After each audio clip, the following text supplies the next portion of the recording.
कीन इंपॉर्टेंस रखता है दुनिया के मल्टी सेलुलर लिविंग ऑर्गेनिज्म है उनके लिए।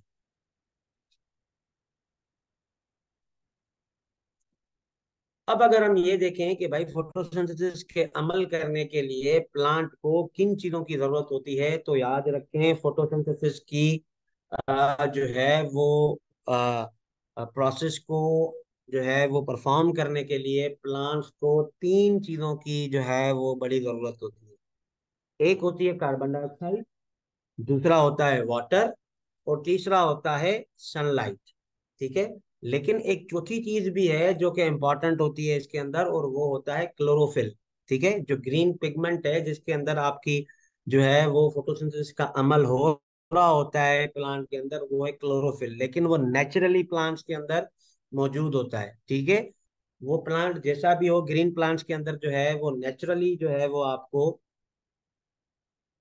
ये जो है वो देखने को मिलेगा। ये तीन चीजें इनको एनवायरनमेंट से हासिल करनी पड़ती हैं, तो carbon dioxide, water and sunlight, ये तीन चीजें हैं जो कि बड़ी इंपॉर्टेंट है। अब अगर हम इनकी जो है वो उसूल को देखें, तो भाई कार्बन डाइऑक्साइड जो है वो प्लांट्स अपटेक करते हैं एनवायरनमेंट में से। अगर आप गैसियस एक्सचेंज के अमल को जानते हैं, तो गैसियस एक्सचेंज का जो प्रोसेस है वो प्लांट्स के अंदर थोड़ा उल्टा है, हमारे अंदर जो है वो उल्टा है। प्लांट्स क्या करते हैं, plants take in carbon dioxide and take out जो करते हैं वो ऑक्सीजन करते हैं। हम क्या करते हैं, हम उल्टे हैं। जो चीज प्लांट एटमॉस्फेयर में रिलीज करता है हम वो अपनी बॉडी के अंदर इनटेक करते हैं, और जो प्लांट जो है वो इनसाइड अपटेक करता है हम उसको आउटसाइड एक्सहेल करते हैं। तो ये जो कार्बन डाइऑक्साइड है ये प्लांट्स को चाहिए होती है फॉर द पर्पस ऑफ जो है वो असेमिलेशन। देखें ग्लूकोज की यहाँ पर अगर आप इस रिएक्शन को थोड़ा दोबारा देखें तो यहाँ पर तीन चीजें ही हैं।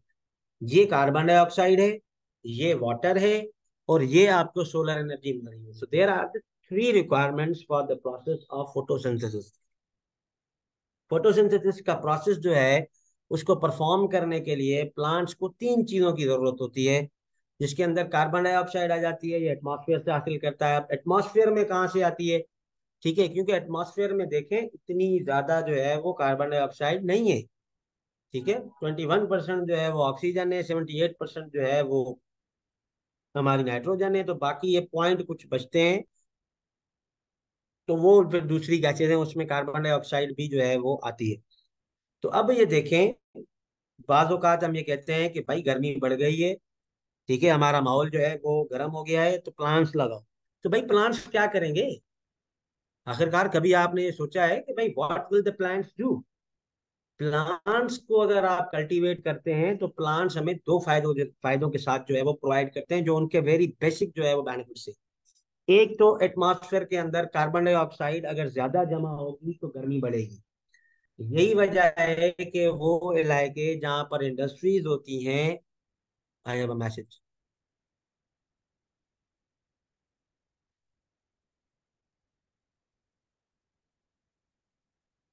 Okay okay, we will Gul Gul Mohammad, I will let you know. इसका जवाब मैं आपको आगे चल के भी दूंगा और आखिर में भी दूंगा।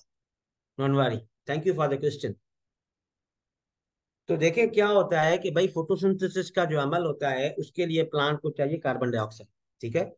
तो कार्बन डाइऑक्साइड प्लांट कहाँ से लेगा, एटमॉस्फेयर से लेगा। हम ये जो रोना पीट रहे हैं कि भाई क्लोरोफ्लोरोकार्बन आ गए हैं, एयर कंडीशंस का ज्यादा इस्तेमाल कर लिया है लोगों ने, मोटर व्हीकल्स जो हैं वो बहुत ज्यादा यूज हो रही हैं, तो इससे होता क्या है कि आपका कार्बन एटमॉस्फेयर में जा रहा है। तो जैसे जैसे कार्बन जो है वो एटमॉस्फेयर में एक्यूमुलेट होना शुरू हो जाएगा, आपका जो टेम्परेचर है वो रेज होना शुरू हो जाएगा। तो इसी वजह से हम कहते हैं कि भाई दरख्त लगाओ। जितने ज्यादा दरख्त होंगे उतनी ज्यादा वो कार्बन डाइऑक्साइड की एब्जॉर्प्शन करेंगे। उनको तो चाहिए ना, नेचर देखें अल्लाह ताला ने कैसे सिस्टम्स को बनाया है कि एक चीज जिसके लिए एक चीज नकारा है वो दूसरे के लिए फायदेमंद है, और एक चीज जो जिसके लिए नकारा है वो पहले वाले के लिए फायदेमंद है। तो वाटर प्लांट्स कहाँ से लाते हैं, वाटर जो है वो अपटेक करते हैं for the help of roots. अब यही वजह है कि देखें जब प्लांट छोटा होता है तो उसका ख्याल करना बहुत जरूरी होता है।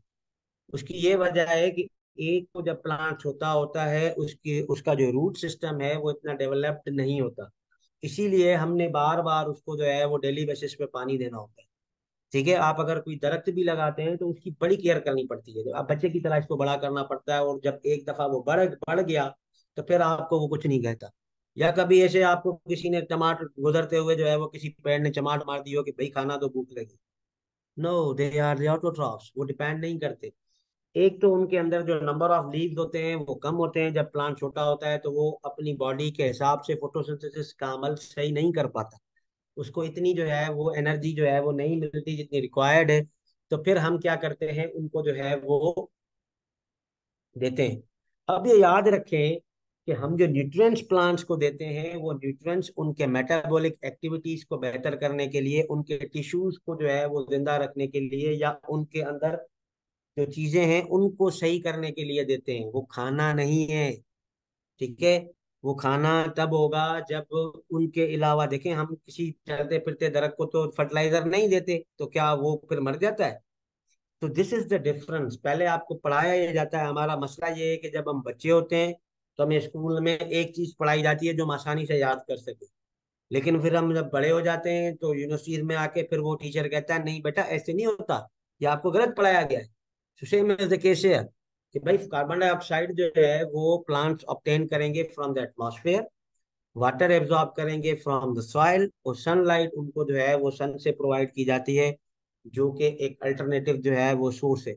अब ये जो सोलर सिस्टम्स हैं आपके, ये कैसे दरियाफ्त किए गए? What is the main mechanism behind the solar panels? Solar panels की जो इजाद है वो भी प्लांट्स को देख के की गई थी कि भाई हाउ इज दिस पॉसिबल।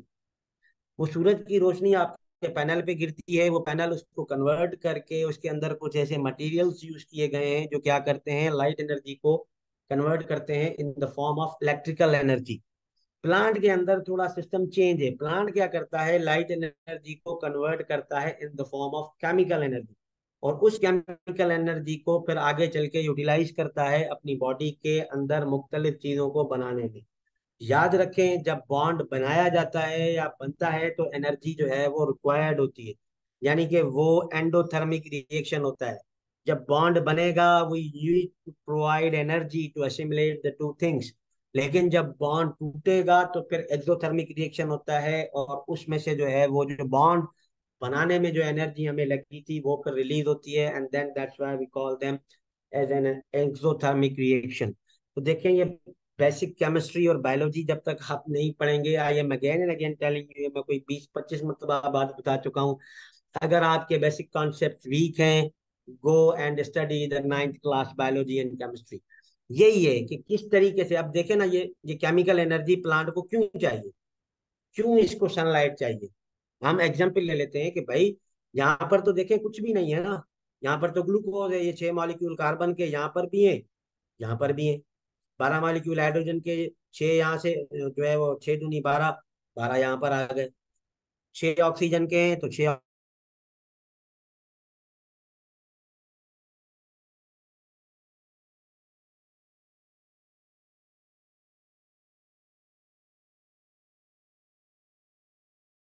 को असिमुलेट करने में यूज होती है।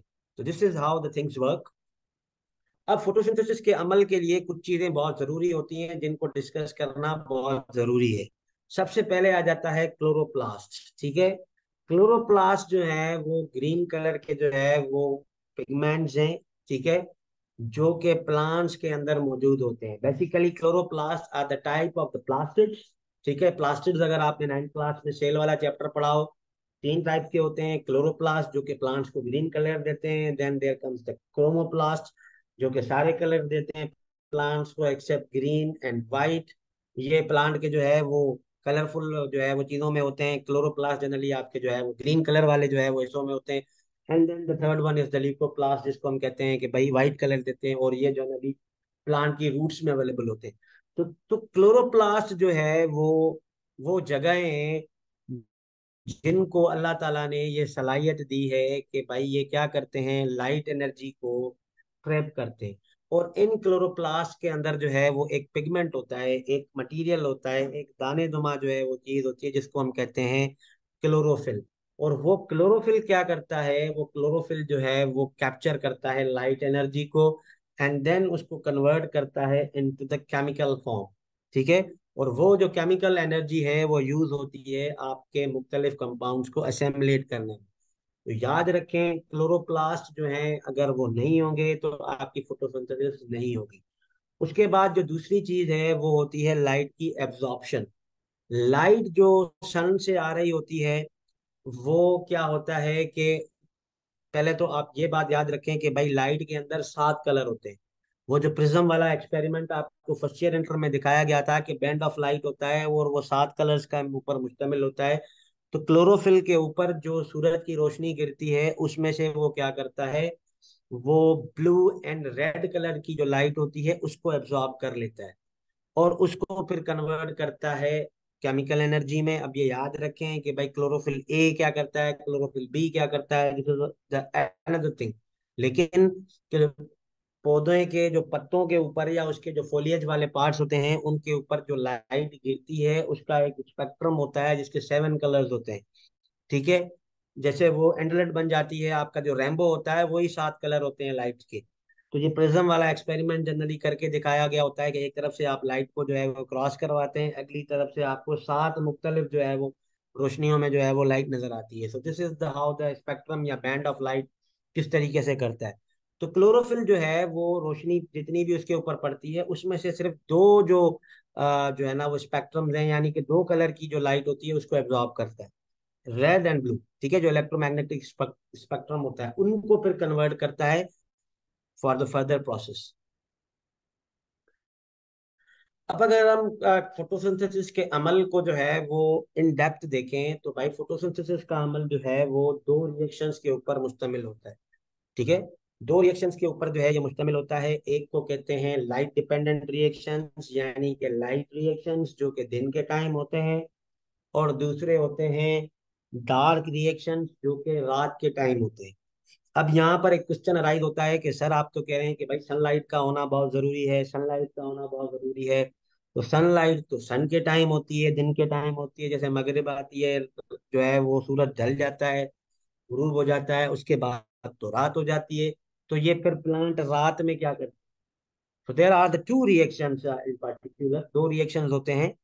एक को हम कहते हैं लाइट डिपेंडेंट रिएक्शंस, यानी कि वो रिएक्शंस जो लाइट के ऊपर मुश्तमिल हो। लाइट होगी तो वो होगा, यानी कि दिन के टाइम जो फोटोसिंथेसिस का अमल होता है उसके अंदर ये काम होता है। ठीक है। और दूसरे होते हैं डार्क रिएक्शंस, वो उस वक्त परफॉर्म किए जाते हैं प्लांट्स की तरफ से जब उनके पास रोशनी नहीं होती। तो प्लांट क्या करता है, देखें प्लांट को अल्लाह ताला ने बड़ी अकल दी है, बड़ा उसको जो है वो सुलझा हुआ जो है वो क्रिएशन जो है वो बना के भेजा है इस दुनिया के अंदर। दिन के टाइम क्या होता है कि प्लांट्स क्या करते हैं, कोशिश करते हैं कि हम मैक्सिमम एनर्जी जो है वो एब्जॉर्ब करें सूरज की रोशनी से और उसको कन्वर्ट करके रख दें अपनी बॉडी के अंदर इन the form of chemical energy. क्योंकि उनको पता है कि भाई सनलाइट की जो ड्यूरेशन है वो एक मखसूस टाइम के लिए, उसके बाद धूप नहीं होगी, फिर हमें रोशनी नहीं मिलेगी, और फिर वो क्या करते हैं दिन के टाइम में इसीलिए एक्सेस अमाउंट में जो है वो एनर्जी जो है वो एब्जॉर्ब कर लेते हैं, उसको कन्वर्ट करके रख लेते हैं। और वही एनर्जी जो लाइट डिपेंडेंट रिएक्शंस के टाइम पर जो है वो स्टोर करते हैं, वो या जो एनर्जी कंपाउंड्स बनते हैं उनको यूटिलाइज करके रात के टाइम वो अपनी जो है वो एनर्जी का जो साइकिल है उसको कंटिन्यू करते हैं। तो याद रखें जो लाइट डिपेंडेंट रिएक्शंस होते हैं या लाइट रिएक्शंस होते हैं वो थैलाकोइड मेम्ब्रेन में होते हैं। अब ये जो थैलाकोइड मेम्ब्रेन है ये क्लोरोप्लास्ट की मेम्ब्रेन का नाम है। ठीक है। और इनको इन इन रिएक्शंस को परफॉर्म करने के लिए आपको कंटिन्यूस सप्लाई चाहिए लाइट एनर्जी की। ऐसे नहीं है कि एक दफा दे दी झटके से टार्च की तरह आपने जला के छोड़ दी तो प्लांट कर लेगा, नो। जब आपके लाइट डिपेंडेंट रिएक्शंस आपके प्लांट की बॉडी के अंदर हो रहे होते हैं तो उस वक्त सूरज की रोशनी जो है वो फैली हुई होती है और उनको कंटिन्यूसली सप्लाई मिलती रहती है। अब इन रिएक्शंस में होता क्या है, ये थैलाकोइड मेम्ब्रेन के अंदर लाइट डिपेंडेंट रिएक्शंस होते हैं। क्लोरोफिल जो है वो एब्जॉर्ब करता है लाइट को, और वही क्लोरोफिल फिर क्या करता है, कन्वर्ट करता है लाइट एनर्जी को 2 मुख्तलिफ कंपाउंड्स में। ठीक है, केमिकल एनर्जी में बेसिकली वहां पर 2 कंपाउंड्स बनते हैं जिनके टूटने से आपको क्या मिलती है, एनर्जी मिलती है। और उन 2 कंपाउंड्स का नाम है एटीपी। ठीक है जिसको हम कहते हैं एडिनोसिन ट्राइफॉस्फेट, जो कि एनर्जी करेंसी का जो है वो, जिसको जो है वो टाइटल दिया गया है कि भाई अगर आपके लिविंग थिंग्स के अंदर एनर्जी की जो लेन देन होती है वो एटीपी की फॉर्म में होती है। जैसे हम दुकान पे कोई चीज लेने जाएं तो हमें कहता है 5 रुपए किलो, 10 रुपए किलो। तो इसी तरीके से सेल को कोई भी काम परफॉर्म करने के लिए कोई एनर्जी की जरूरत होती है तो वो इन द फॉर्म ऑफ एटीपी जो है वो काउंट होता है। तो ये एनर्जी करेंसी है। जैसे हमारे परचेजिंग में करेंसी यूज होती है, इसी तरीके से जो हमारे सेलुलर रिएक्शंस हैं उनके अंदर जो एनर्जी का इस्तेमाल होता है वो एटीपी की बेसिस पे होता है कि भाई ये काम करने के लिए 1 एटीपी लगेगी, ये काम करने के लिए 2 एटीपी लगेगी, ये काम करने के लिए 3 एटीपी लगेंगी। और उसके बाद जो दूसरा कंपाउंड है उसको हम कहते हैं NADPH, जिसका फुल फॉर्म है निकोटीन नामाइड एडिनाइन डाइफॉस्फेट। ठीक है। तो ये भी एक जो है वो एनर्जी रिच कंपाउंड है, जो आगे चल के ब्रेक होगा तो फिर एनर्जी जो है वो रिलीज होगी। उसके बाद देखें, ये लाइट आपकी पड़ रही है। ठीक है। अब क्लोरोफिल्स के अंदर जो है वो लाइट एब्जॉर्ब हो गई, उन्होंने क्या कर दिया, उसको केमिकल एनर्जी में कन्वर्ट कर दिया, और वहां पर एटीपी और NADPH के कंपाउंड जो है वो बन गए। उसके साथ साथ लाइट डिपेंडेंट रिएक्शंस के अंदर एक दूसरा प्रोसेस होता है जिसको हम कहते हैं photolysis. Photo means light, lysis means breakdown. तो फोटोलाइसिस जो है वो एक ऐसा प्रोसेस है जिसके अंदर क्या होता है कि जो वाटर का जो मॉलिक्यूल जो प्लांट एब्जॉर्ब करते हैं उनकी लाइसिस होती है in the presence of sunlight. थोड़ी बहुत जो एनर्जी जो क्लोरोफिल एब्जॉर्ब करते हैं उसका इस्तेमाल करते हैं for the photolysis of water molecule. तो फोटोलाइसिस जो है वो वाटर मॉलिक्यूल की जब होगी तो क्या होता है कि वाटर स्प्लिट हो जाता है ऑक्सीजन में और हाइड्रोजन में। ठीक है। तो वाटर का अगर आप केमिकल फार्मूला देखें तो वो होता है H2O। तो इस H2O को तोड़ना भी तो जरूरी है ना। यहाँ पर अगर आप रिएक्शन में देखें तो यहाँ पर पानी तो कहीं भी नहीं है। तो फिर क्या होता है, इनको तोड़ा जाता है। ठीक है। इनको तोड़ा जाता है, वाटर की फोटोलाइसिस होती है जिसके अंदर क्या होता है कि पानी का मॉलिक्यूल हाइड्रोजन में और ऑक्सीजन में टूट जाता है। अगर आप ग्लूकोज का फार्मूला देखें तो वो है C6H12O6, यानी कि 6 मॉलिक्यूल कार्बन के, 12 मॉलिक्यूल जो है वो ऑक्सीजन के, और 6 मॉलिक्यूल जो है वो ऑक्सीजन के। ठीक है। तो ये अगर आप देखें तो कार्बन, ऑक्सीजन और हाइड्रोजन जो है वो इन्वॉल्व है in the formation of glucose. Carbon dioxide में भी कार्बन और ऑक्सीजन है, और वाटर में आपको मिलते हैं हाइड्रोजन एंड ऑक्सीजन। याद रखें, फोटोसिंथेसिस का जो अमल है उसके अंदर जो ऑक्सीजन वाटर वाली है वो यूज नहीं होती। ग्लूकोज के अंदर ये जो ऑक्सीजन आपको दिख रही है ना, ये वाली O6, ये वो वाली ऑक्सीजन है जो कि हमें कार्बन डाइऑक्साइड से मिली थी। फोटोलाइसिस में क्या होता है कि आपका जो वाटर मॉलिक्यूल है वो ब्रेक हो जाता है, यहाँ से टूट जाएगा, ऑक्सीजन अलग हो जाएंगे, हाइड्रोजन अलग हो जाएंगे। तो ये जो हाइड्रोजन है यहाँ पे जो 12, ये टोटली 12 ही है, देखिए 12 ही है। तो 6 to the 12, ये जो 12 मॉलिक्यूल्स हैं ये आके जब इसके साथ जो है वो मर्ज कर दिए जाएंगे तो ग्लूकोज बन जाएगा। और ये जो आपको जो है वो 6 ऑक्सीजन के मॉलिक्यूल जो है वो यहाँ से बच रहे हैं, वो वाली जो ऑक्सीजन है वो यहाँ पर आ जाती है। सो this is how the things work. ये चीजें अक्सर तौर पर जो है वो पूछी जाती हैं, या आपको भी ये जो है वो बीइंग एग्रीकल्चर ग्रेजुएट आपको पता होना चाहिए कि भाई होता क्या है। तो ये जो वाटर की जो ब्रेकडाउन हुई, इसमें क्या हुआ कि पानी जो है वो आपका लाइट रिएक्शन के दौरान टूट गया इन हाइड्रोजन एंड ऑक्सीजन। अब ये जो oxygen is a by product आपको मिल रही है, ये वही वाली ऑक्सीजन है जो वाटर की थी। ग्लूकोज बनाने में जो ऑक्सीजन प्लांट यूज करता है वो कार्बन डाइऑक्साइड वाली होती है, वाटर वाली नहीं होती। तो इस अमल को हम कहते हैं फोटोलाइसिस। फोटोलाइसिस एक ऐसा अमल है जिसमें क्या होता है कि प्लांट जो है, सॉरी, प्लांट की बॉडी के अंदर जो वाटर का मॉलिक्यूल है वो हाइड्रोजन और ऑक्सीजन में तोड़ दिया जाता है by the by the action of जो है वो आपकी जो है वो सनलाइट।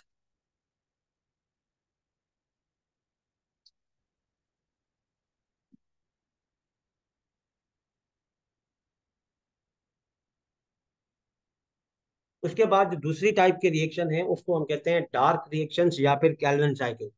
ये रिएक्शन जो है वो दिन के टाइम में एक्टिव होते हैं, दिन के टाइम तगड़ी जो है वो इनकी जो है वो परफॉर्मेंस होती है, लेकिन जब रात हो जाती है, जब सूरज आपका जो है वो गुम हो जाता है, तो फिर क्या होता है, वहां पर दूसरे रिएक्शन होते हैं जिनको हम कहते हैं डार्क रिएक्शंस। और इन रिएक्शंस को लाइट इंडिपेंडेंट रिएक्शंस भी कहा जाता है। ये वाले रिएक्शन कभी भी बगैर लाइट के नहीं हो सकते, और ये वाले रिएक्शन लाइट के बगैर भी हो सकते हैं, लाइट के दौरान भी हो सकते हैं, क्योंकि इसके अंदर जो है वो लाइट की इन्वॉल्वमेंट नहीं है।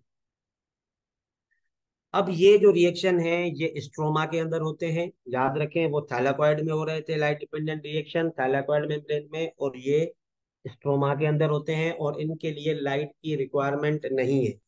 तो दिन के दौरान भी ऐसा नहीं है कि प्लांट सिर्फ जो है वो एनर्जी कंपाउंड्स बनाता है, उनको यूज नहीं करता, नहीं। दिन के टाइम दोनों काम हो रहे होते हैं, ठीक है, एनर्जी आती भी है, कन्वर्ट भी हो जाती है, ग्लूकोज गैस की भी होती है। लेकिन रात के टाइम क्योंकि लाइट डिपेंडेंट रिएक्शन जो हैं वो नहीं होते, तो सिर्फ डार्क रिएक्शन होते हैं। और इनमें क्या होता है कि जो आपकी लाइट डिपेंडेंट रिएक्शंस के दौरान या दिन के दौरान जो एटीपी और एनएडीपीएच जो है वो प्लांट ने बनाई थी या स्टोर की थी, उसको जो है वो यूज किया जाता है कार्बन डाइऑक्साइड को फिक्स करने में। और जब इसको फिक्स किया जाता है तो वहां पर एक 3 कार्बन शुगर्स कंपाउंड बनता है, जिसको हम कहते हैं ग्लाइसरल्डिहाइड 3 फॉस्फेट और G3P। ये जो आप देख रहे हैं ना G3P, तो ये कंपाउंड बनाया जाता है, जिसमें क्या होता है कि जो एटीपी और एनएडीपीएच जो हैं, जो दिन के टाइम, अब देखें यही होता है। हम ये कह रहे थे कि भाई क्या हो जाता है कि कैसे बन रहा है ये, तो ग्लूकोज वहां से आया, ऑक्सीजन वहां से आई, हाइड्रोजन वहां से आई, तो अब ये एटीपी और एनएडीपीएच का प्लांट इस्तेमाल करते हैं। और क्या करते हैं कि कार्बन डाइऑक्साइड को फिक्स किया जाता है, जो है वो ग्लाइसरल्डिहाइड 3 फॉस्फेट के दौरान। और इनको कहा जाता है G3P, जो मॉलिक्यूल्स आगे मिलके बनाएंगे आपका जो है वो glucose. So this is how the things are working. यही जो है वो तरीके हैं कि भाई किस तरीके से जो है वो बनती हैं, लाइट रिएक्शन में क्या होता है, डार्क रिएक्शन में क्या होता है। नाउ दिस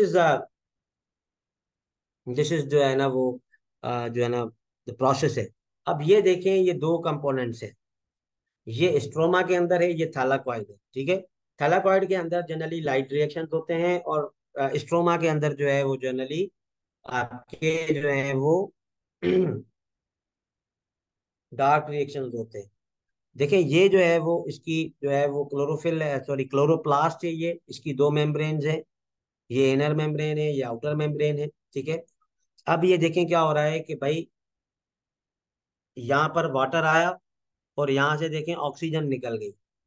तो यहाँ पर देखें प्रोडक्ट जो मिल रहा है हमें वो एटीपी और एनएडीपीएच मिल रहा है, और इनको हम यूज करते हैं कार्बन डाइऑक्साइड की फिक्सेशन के लिए इनटू अ ग्लाइसरल्डिहाइड 3 फॉस्फेट या G3P बनाने के लिए। तो दिस इज अ होल जो है वो देखें, यहाँ पर सन भी आया है, ठीक है।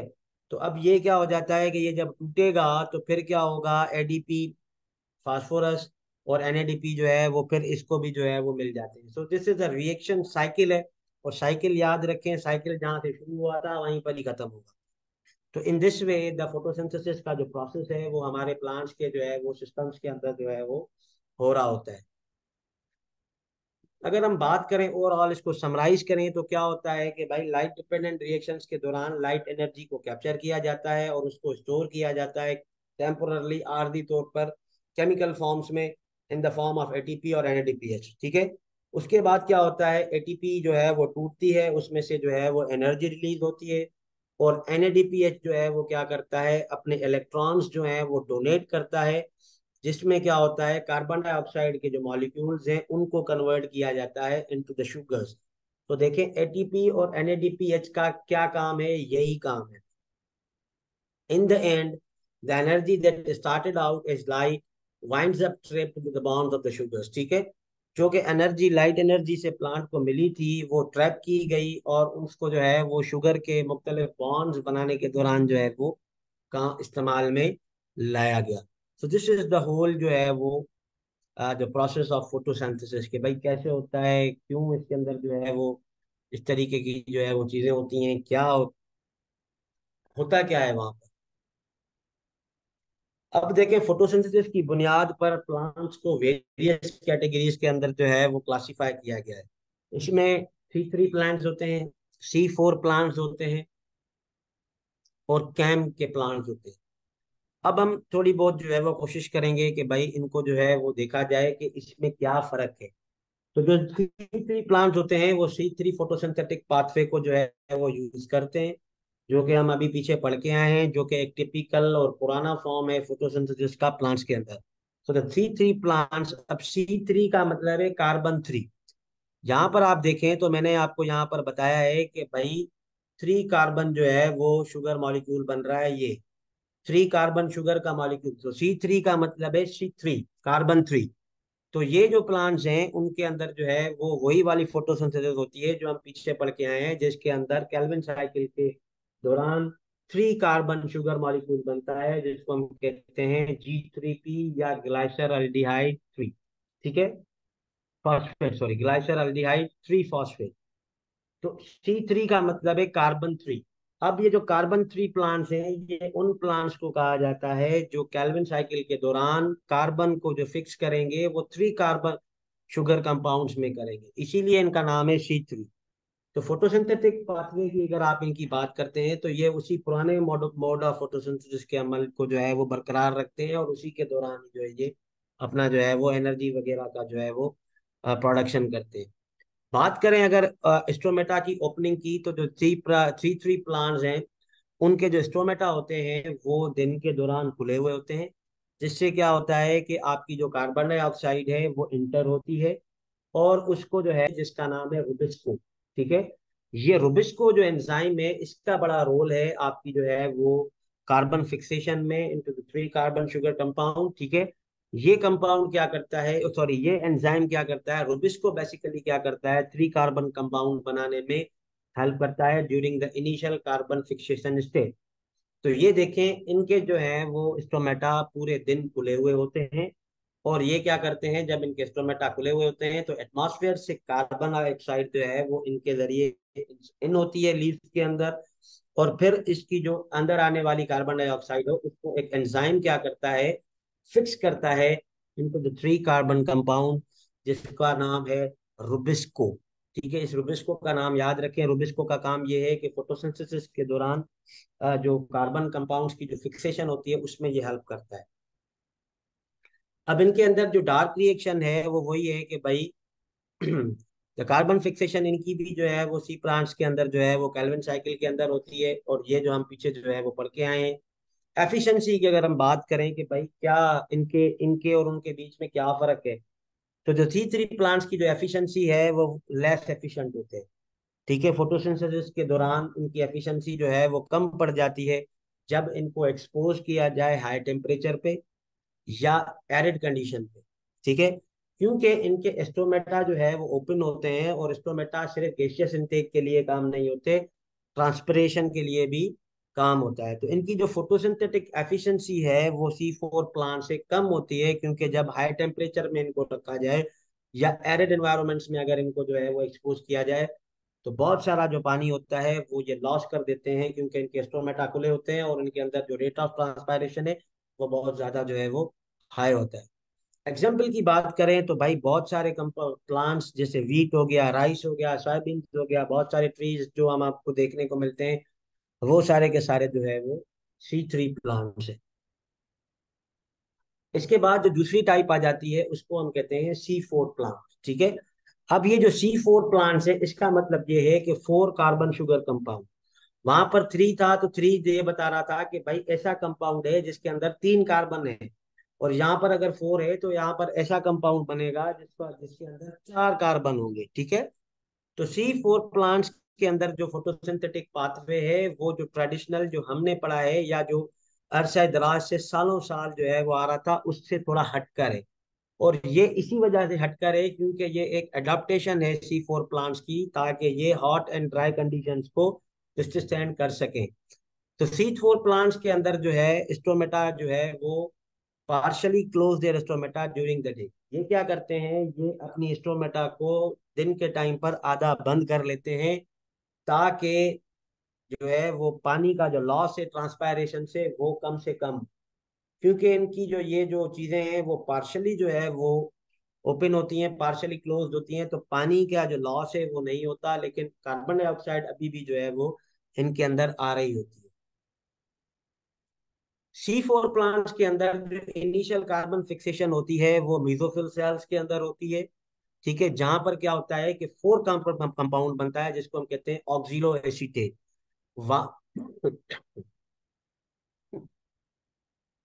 वहां पर जो है वो ग्लाइसरल्डिहाइड 3 फॉस्फेट बन रहा था जो कि 3 कार्बन कंपाउंड था। यहाँ पर C4 प्लांट्स के अंदर क्या होता है कि मेसोफिल सेल्स के अंदर जो है वो कार्बन फिक्सेशन होती है, वो जो है वो थैलेकॉइड सेल स्ट्रोमा के अंदर हो रहे थे। ठीक है, जो इनिशियल सॉरी जो ट्रेडिशनल फोटोसिंथेसिस है सी थ्री प्लांट्स वाली, उसके अंदर जो कार्बन फिक्सेशन होती है वो स्ट्रोमा के अंदर होती है, लेकिन ये लीफ के जो मेसोफिल सेल्स होते हैं उसके अंदर होती है।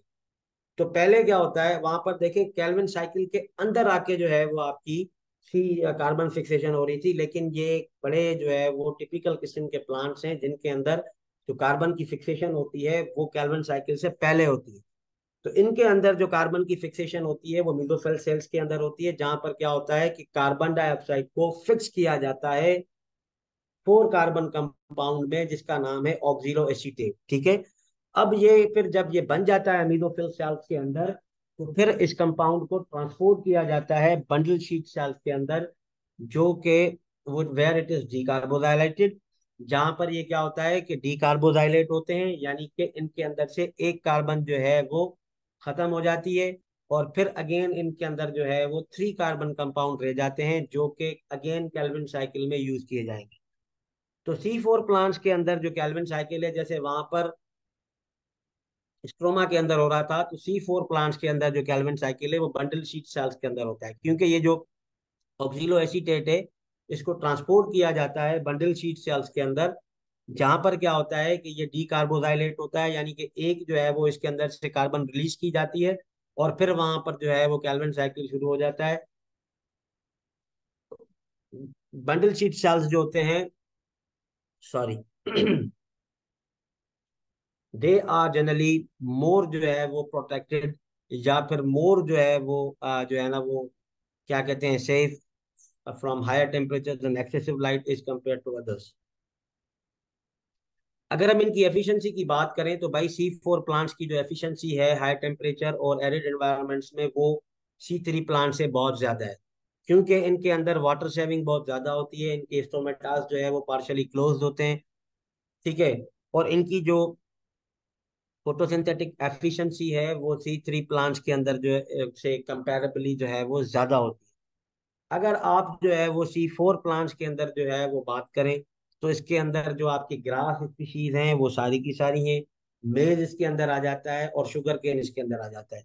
अब C4 प्लांट्स के अंदर क्या होता है कि जो प्लांट का बायोमास है वो भी ज्यादा होता है, उनकी ग्रोथ बहुत क्विक होती है as compare to C3 plants. इसके बाद तीसरी किस्म के प्लांट्स है जिसको हम कहते हैं कैम, CAM प्लांट्स। ठीक है, तो CAM जो है वो है क्रैसुलेशन। ठीक है, क्रैसुलेशन।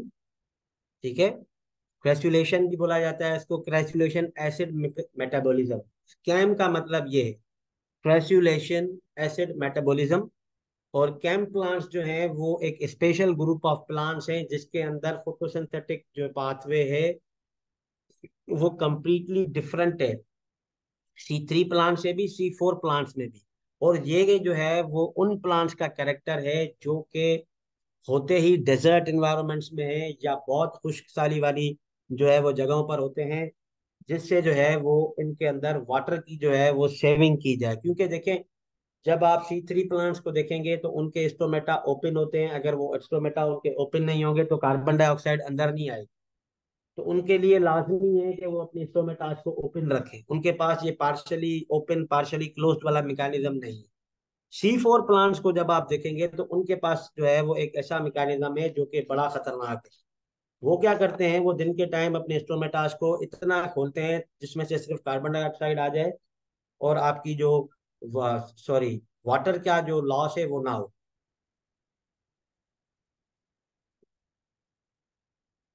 अब इनके अंदर जो फोटोसिंथेटिक पाथवे है वो डिफरेंट कैसे है, वो ये है कि भाई केम प्लांट्स के अंदर जो स्टोमेटा होते हैं वो सिर्फ नाइट के टाइम खुलते हैं, क्योंकि रात को ठंड होती है, रेट ऑफ ट्रांसपायरेशन कम होता है, तो इस तरीके से ये क्या करते हैं, अपना जो पानी है या इनके जिस्म के अंदर जो वाटर मॉलिक्यूल्स हैं उनको कंजर्व करने में इनकी हेल्प होती है।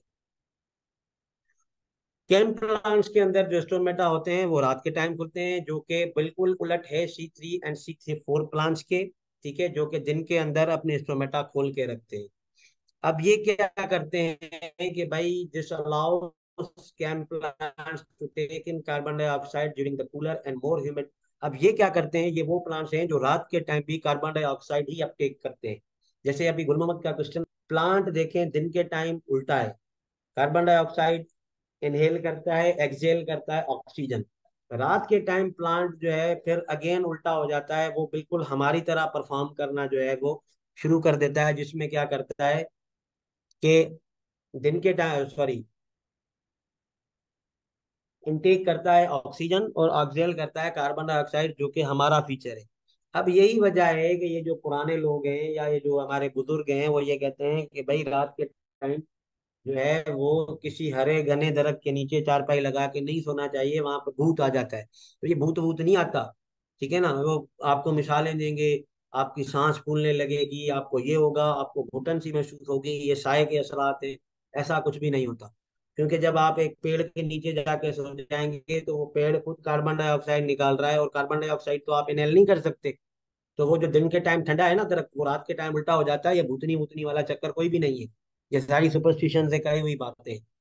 तो ये क्या करते हैं, ये फिर उल्टे हैं और ये रात के टाइम कार्बन डाइऑक्साइड इनटेक करते हैं। तो इनका mechanism through out the day जो है वो चेंज होता है।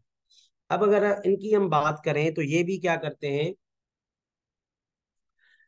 जो है वो कार्बन डाइऑक्साइड को इनटेक करते हैं, और ये भी 4 कार्बन कंपाउंड में जो है वो जो है ना वो कार्बन की फिक्सेशन करते हैं, जिसको हम मेलेट या फिर ऑक्सैलो एसीटेट दो हैं, जो कि मेसोफिल शेल में होता है दिन के टाइम। अब देखें इनके अंदर जो है वो एक सलाहियत ये है कि भाई दिन के टाइम इनके स्टोमेटास जो है वो बंद होते हैं, तो फिर दिन के टाइम जो है वो ये फोटोसिंथेसिस का अमल कैसे करते हैं। तो ये क्या करते हैं, जो रात के टाइम इन्होंने C4 कंपाउंड जो है वो बनाए हुए थे, उनको जो है वो ब्रो करते हैं, जिसमें से कार्बन रिलीज होती है, और उस कार्बन को फिर इस्तेमाल किया जाता है कार्बन साइकिल केल्विन साइकिल में, और इस तरीके से ये दिन के टाइम अपने आप को जिंदा रखने में जो है वो कामयाब होते हैं। अगर हम बात करें कि भाई क्या होता है, कि जो कॉमन एग्जांपल है कैम प्लांट, उसके अंदर जो है वो कैक्टाई आ जाता है, और बहुत सारे जो है वो डिजर्ट प्लांट्स की जो स्पीशीज है वो सारी की सारी जो है वो इसके अंदर जो है वो आ जाती है। उसके बाद जो दूसरा इंटरेस्टिंग जो है वो प्रोसेस है, उसको हम कहते हैं ट्रांसपायरेशन। ठीक है, ट्रांसपायरेशन एक ऐसा प्रोसेस है जिसमें क्या होता है कि भाई प्लांट के जो एरियल पार्ट्स हैं उसमें से जो है वो वाटर जो है वो लॉस होता है in the form of water vapours. ठीक है, तो ये वाटर वेपर्स की फॉर्म में जो है वो लॉस ऑफ वाटर है from the aerial parts of plant. ठीक है, ये जो प्रोसेस है ये एक बहुत बड़ा वाइटल रोल प्ले करता है प्लांट की ग्रोथ एंड डेवलपमेंट में, क्योंकि जब प्लांट नीचे से वाटर अपटेक करता है तो उस पानी के साथ जो डिजॉल्व न्यूट्रिएंट्स हैं वो भी जो है वो इसके अंदर आ जाते हैं। तो अगर आप इस तस्वीर को देखें तो ट्रांसपायरेशन में जनरली 3 स्टेप्स इन्वॉल्व होते हैं।